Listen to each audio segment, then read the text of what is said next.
Hello, this is Dr. Jerry Morris, and I'm here to talk to you about our policy and procedures section for prevention and reporting of critical incidents. Now, it's required by CARF and by the state that we review these each year. So during this program, I will give you an introduction, and then you will have the ability to click on another section which has our written policies and procedures. You should review them thoroughly, and then you should click on the section that is the exam for this section.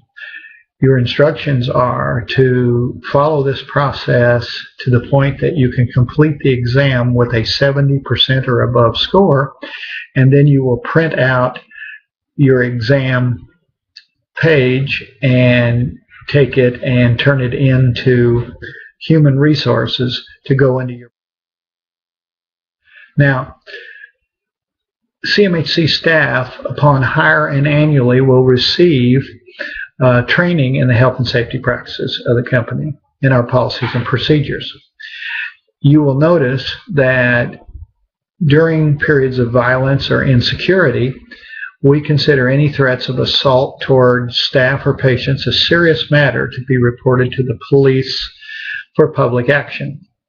Patients are told this as a part of their admission, consent for treatment, and packets, and they are told that we have a zero tolerance policy for violence or threats to others.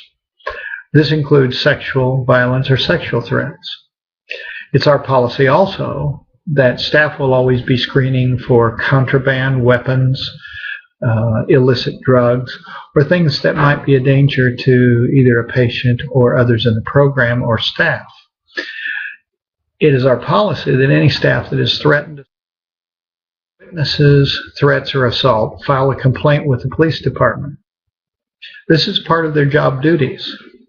In filling such complaints out, the patient's confidentiality will be respected, and a description of the incident will be given, but no information that the person is a patient, about their diagnosis and treatment, or other private information will be given except a critique of the incident unless we are ordered by law. All incident reports relating to these activities will be filled out in written form and placed in the patient's file and filed with the clinical director or the assistant clinical director's office by the staff involved, period.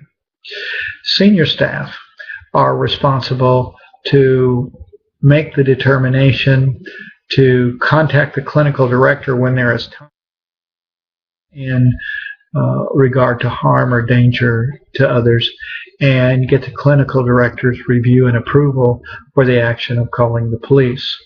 If the clinical director is not available, then the assistant clinical director will be the person who will be contacted. We always have a clinical director or assistant clinical director on call, and they can be reached at any time. Now, the staff should note that we want to do this whole program of prevention and reporting of critical incidents with an overarching view of human rights and respect and sensitivity. We want to provide an environment that is safe and where there is no tolerance for the kind of things that might harm a patient. But on the other hand, we are responsible also to the patient to teach them that they cannot use violence or threats of violence it would not be therapeutic to do otherwise. Now, remedial actions in these policies and procedures are described in writing. When there's a critical incident resulting in harm to a patient, to staff, or to the public, the clinical director and assistant clinical director must be immediately contacted for disposition, decision, and remedial action. Remedial action options are: first, immediately call 911 and access first responder emergency services for the person. 2, get appropriate clinical staff to assess the person and make a recommendation to the clinical director or an assistant clinical director. 3, call the police and stabilize the violent situation and inform the clinical director or designee. 4, seclusion or restraint are never used at CMHC Inc. So if someone tries to elope during this process, the staff are and simply allow the police or authorities to intervene to apprehend them. 5, clinical de-escalation and crisis intervention techniques, including such things as reassurance, redirection, separating parties, calling for assistance with other staff to stabilize situations, and such are used where possible. Now, the whole program is designed to establish respect, sensitivity, and safety for all involved. This means clinical staff, families, patients, or those in the community. Now, in your policies and procedures, you will see written guidelines on medication. We do not dispense medications, but we check in medications and we observe medications. When medications are dispensed, they're dispensed by our physician and nursing staff in accordance with law and through an outside formulary.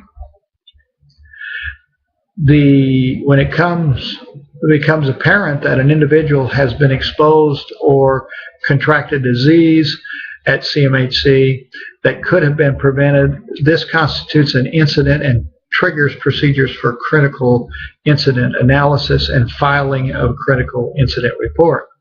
If a biohazard or an incident occurs, such as toxin spill, contact with the patient, this will affect the procedures pertinent to the incident report, removing all patients from the area, quarantining the area, and taking appropriate measures to contact the clinical director and authorities. Biohazards. Wandering is not considered a critical incident at CMHC unless it results in injury, such as wandering into the parking lot and being hit by a car. That would, of course, be a critical incident. Wandering is considered a clinical issue and affects clinical and team interventions and is not an incident report requiring activity. Weapons are not allowed to be possessed by patients, and we have procedures for this. And if during the day treatment such patient is found with a weapon, but no one is injured or threatened, this is not defined as requiring a critical incident report, but is considered a clinical issue for supervision, withdrawal of the weapon, confiscation of the weapon, and activities to remediate, such as determined by the team leader and the patient's team. Now, elopement is not considered meritorious of a critical incident report, but again is handled as a clinical issue.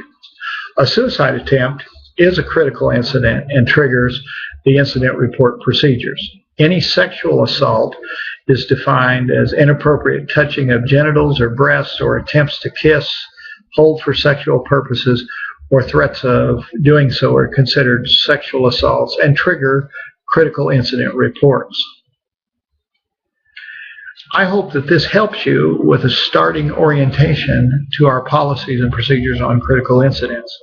If you will now close this section out, and just adjacent to it is a section on our written policies and procedures. Spend some time reviewing them and then close them out and click on the area just adjacent to that to take your 10. You must pass the 10-item exam with 70% or above in order to turn this into your personnel file as completion of your required training annually. If you do not pass, then you will be asked to go through this module again and learn these procedures until you can pass the exam. Thank you very much.